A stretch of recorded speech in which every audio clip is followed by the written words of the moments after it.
What's going on, everybody? This is Ricardo with Parts People. Today we're going to talk about cooling on your Inspiron 7610. Now when I say cooling, I'm talking about heatsink and cooling fans. Before we get started, be aware that this model has two versions.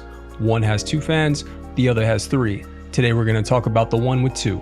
Okay, so as far as the fans, being that they're mechanical in nature, over time they degrade. You might start to hear noise, rattling, all types of stuff. It's very irritating. So when the fans on the blade start to get off of axis, that's when you start to hear the noise, and that's when it's usually best to just replace it. Now on the other hand, the heatsink has no moving parts, so they typically last forever, but if you need to replace yours, I'm going to show you how.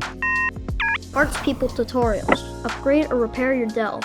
Need the part? Find it here.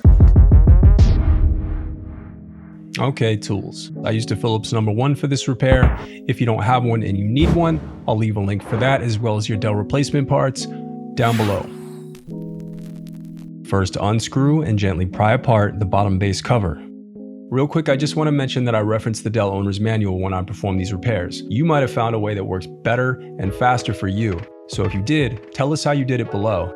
Then to avoid electrical damage, disconnect your battery.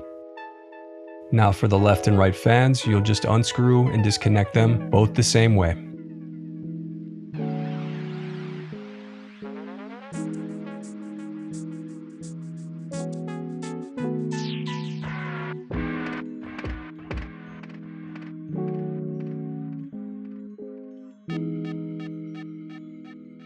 Then loosen the captive screws to the heatsink and lift it out.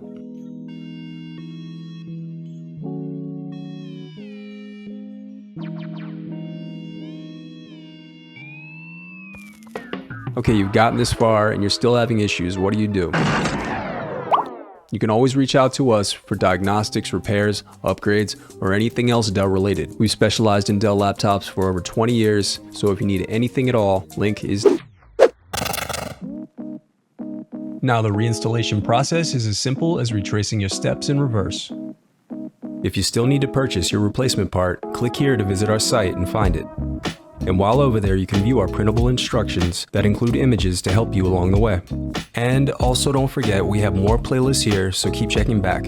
I do read your comments, so leave any questions you have for me down below. Thanks for watching.